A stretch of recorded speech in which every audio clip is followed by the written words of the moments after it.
Ready now. Phone's on silent.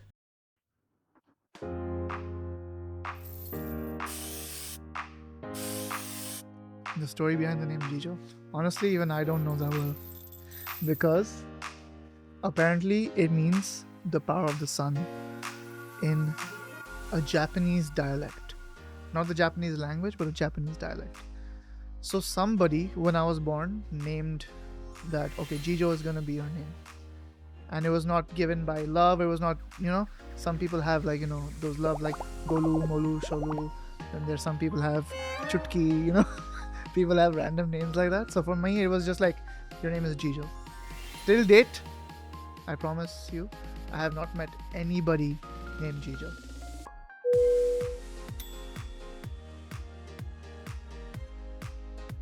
Attention. My attention. Oh.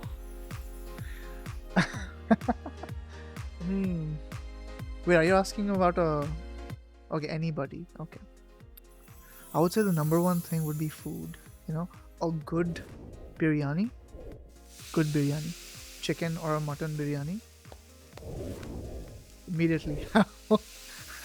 Smell? I would look immediately. Or even, like a good burger. Like an actual burger, not like chicken and stuff. Actual good burger, immediately. Attention, change. Very easy. I'm a simple man to please,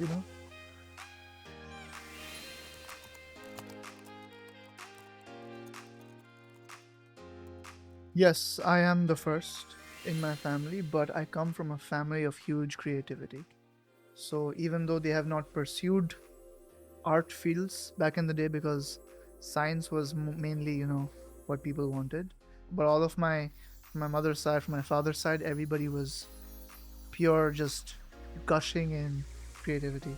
So it was in the sense that my mother's side family, everybody, they used to sing, play musical instruments, write poems. And my father, he's a very good theater actor, so he used to do school plays and stuff, so he's a very good actor. And for me, when I was born, when I was 3 years old, I started fucking drawing. I was just drawing cartoons. I was doing Tom and Jerry, I was doing Popeye the Sailor Man, I was doing Dragon Ball Z, Goku, Gohan, Piccolo, anime. That's how I got into filmmaking. And yeah, that's pretty much how the drawing kind of graduated into storytelling, and storytelling then kind of graduated into messing around, fooling around with softwares. And softwares was just back in the day, After Effects just started. It was, I think, 98 is when After Effects started, and I started doing stuff in the old box freaking computer. I started playing around. मैं सब दोस्त लोग को बुलाता था. I was like, chalo, let's let's teleport and let's make somebody fly. Let's do this, let's do that. Do random shit, and that kind of evolved into filmmaking.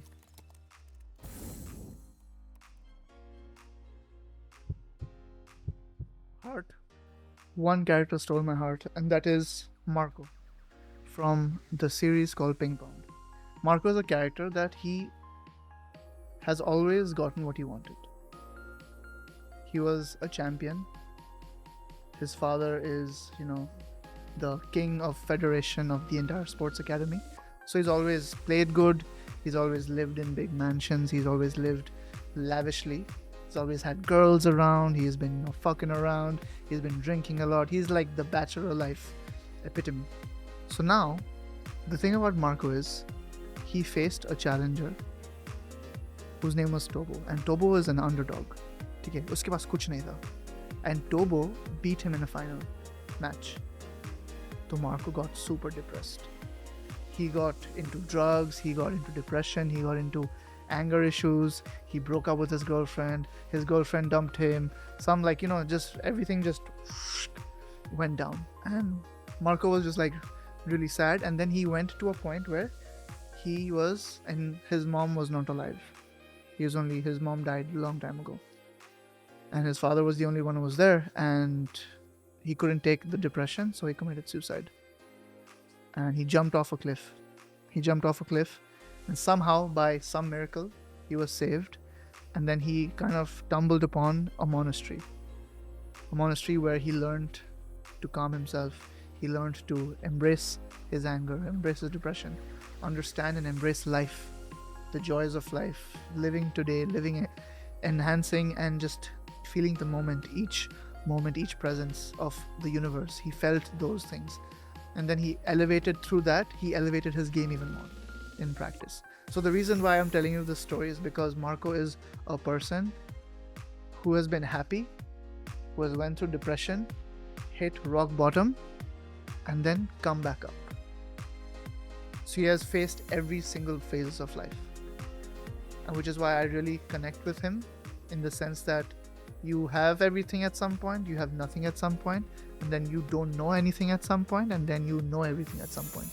But the thing is, when you do not know everything is when you actually grow and you actually, become a better person, a better version of yourself. Which is why I really love Marco, for his resilience, for his continuous passion to keep improving, even after he wanted to kill himself. He grew out of that, which was excellent. That was the main thing that I really, really loved. Marco was like, he's a fucking champ, And it's funny that I actually played with him. I actually played him, not played with him. I mean, I played his character, his voice acting. I did not play with Marco. I don't. I am Marco, so I played with myself, I guess.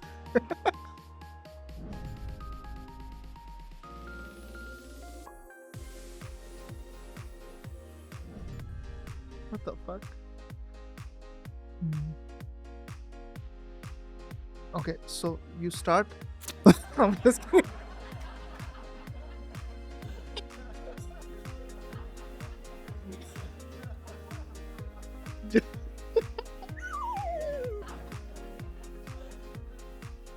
Alright, so the way it works is each shot is directed properly, right? So even the kiss, what type of kiss is it? Is it a first time kiss? Is it a second time kiss? Is it a kiss that, he has been, just burning up inside for the longest time? Then you do that what I showed you. Then you just you eat, then and not even kissing, it's eating each other. You bite, you do everything that you need to do. So it depends on the scene, it depends on the emotions of two characters. Are they angry? Are they sad?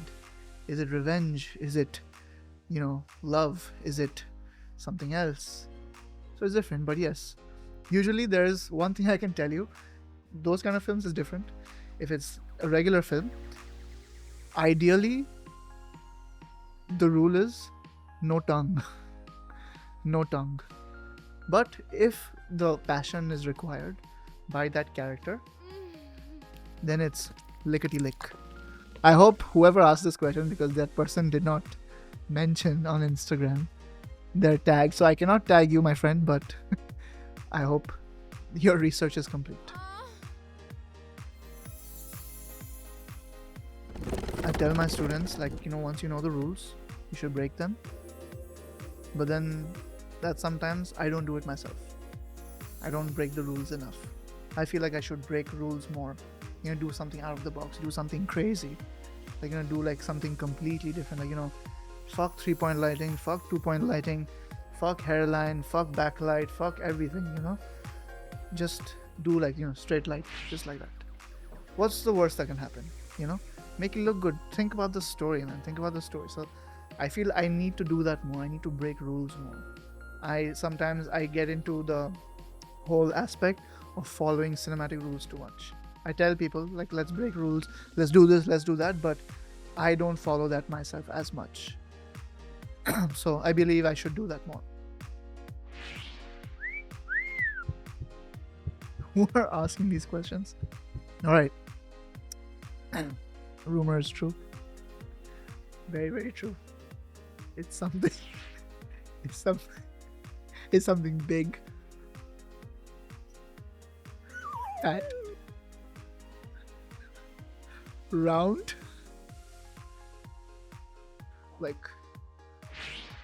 Lens.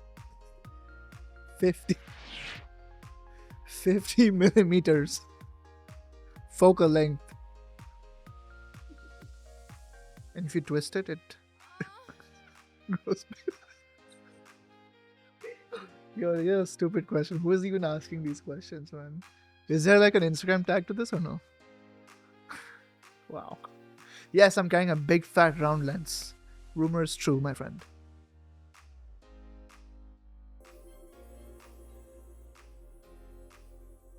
Bro, these questions are so creative.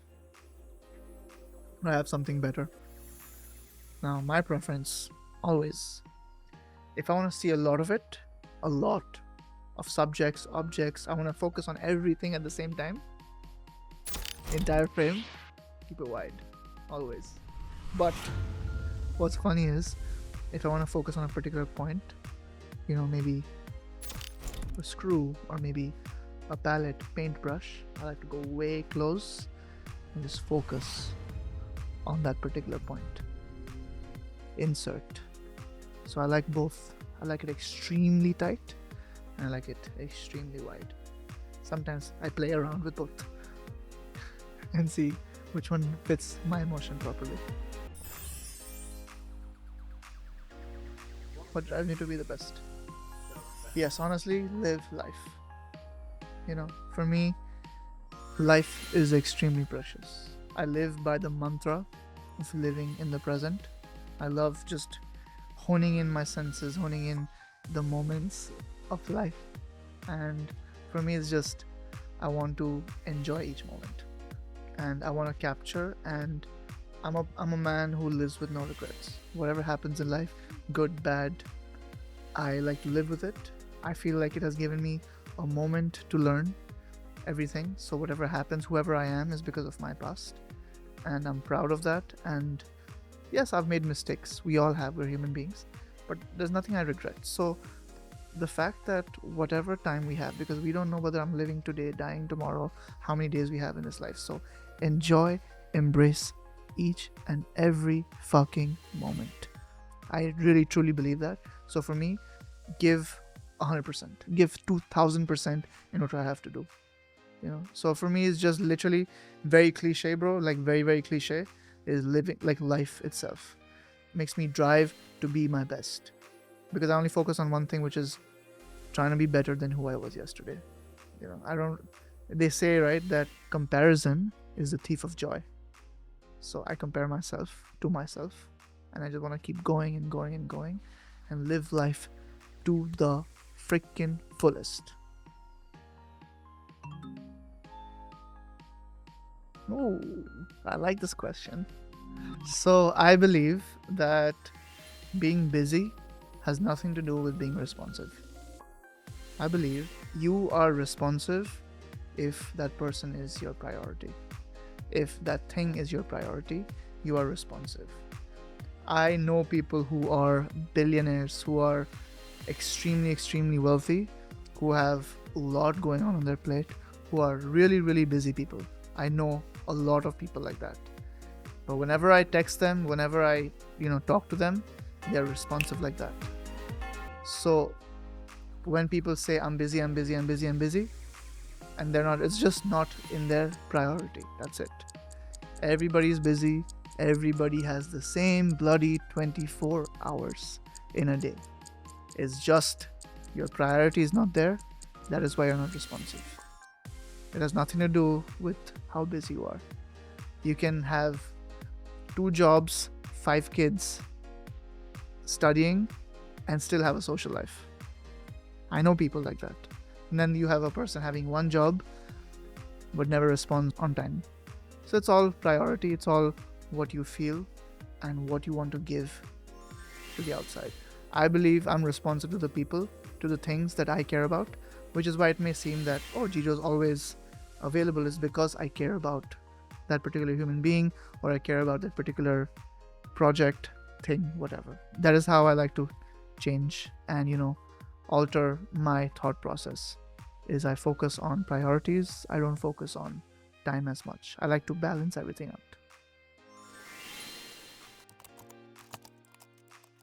Ooh.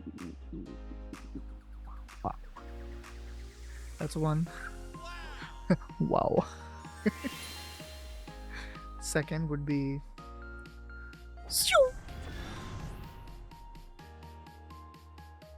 third would be I don't know. It's just like these came in my mind, and I feel the first ones are your favorite ones. So a pop, a zap, and a wow. So three ones, you know. Also, eating food, it makes me hungry. Food, you know, like khana, lunch, dinner, breakfast. Nee, that's calling dogs. I'm saying like eating food, like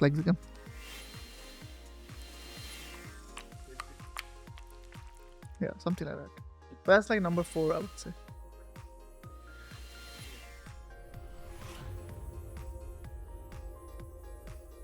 Oh man, this is such a hard question, bro. It's such a hard question. I believe that it's so perfect. Like I cried so much watching that anime. It's so beautiful, so like heart touching. The characters, the arc. Oh, it brings back memories. I really don't want to change anything, but it's from a personal bias. If I were to, this will be a spoiler. So if you're watching this and you haven't watched Naruto, don't watch this part. But yeah, anybody, just letting you all know. I would honestly see kind of Itachi and Sasuke, see their relationship prolife a little bit more longer, and like see them grow as true brothers. Unfortunately, Itachi died in the whole series, like after a lot of sacrifices. I wish he hadn't. I wish I could see Sasuke Itachi, you know, just live a simple life, just do work, eat food together as a family, as just brothers. Maybe I would have added another arc where, like what if sort of thing. You know how they did for Marvels? It's like what if with Sasuke and Itachi, we have something like where they just like an alternate universe, an alternate timeline, something like that. I wish they had that. It would be so nice to just have, like for example, sometimes we wish, what if Iron Man and Spider-Man, like in the MCU, they're just chilling, they're talking with each other, their whole family is there, nobody's dead. You wish that. So same thing, I wish Itachi and Sasuke, Naruto's, Sakura, all of them are just chilling, having fun. Even now, like when in the whole series where Sasuke is married to Sakura, they have a child called Sarada. I wish Itachi also had a wife and had a child, and they all played, nephews and nieces. I just wish. So maybe that would not be legendary as per your question, but I believe that would touch a lot of hearts for a lot of people, including myself.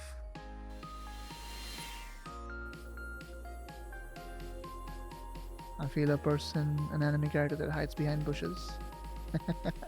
Hides behind bushes. No, I believe I would have to choose. Let's think together. So I would definitely choose like a One Piece character because there's a whole crew. They would know how to work in a team. I would Sanji, maybe. No, Sanji, no. He will not help me. I'm not a woman. He only helps women. He literally only helps women. I would say Chopper, no. He gets too much here and there, like too emotional. He can't, pa pa pa. Nami is gonna not help me out at all. I'm gonna help her instead. Robin, she's a princess. She's not gonna do anything, I'm sure, to help me out. I'm gonna be serving Nami and Robin. Oh god. Luffy, no. Disaster as an assistant director. He's gonna bounce away. Oh, I know. I think I would choose Frankie as an assistant director. He has tools in his arms. He has he has nipple lights. He has like all different types of tools. Anything you need anytime. He even has like huge hairstyles and stuff. So he would be a perfect assistant director who would just like help me out in whatever way. Because he's basically the shipwright and he has access. He's very handy. He's a handyman. So he'll definitely help me out, if anything. Also, thank you for having me. This interview was very, very nice. I want to thank everybody who also, gave all the questions and stuff. Thank you guys. Some were weird questions. I'm surprised you chose them. Very smart. But it's okay. It was fun. But yeah, I'm 32 years old. That's crazy. 3 decades in this world. That's mad, bro. That's mad. But hey, it's fun. Let's see what the future holds. I guess happy birthday to me. And now it's time to go celebrate my birthday. Alright, see you guys.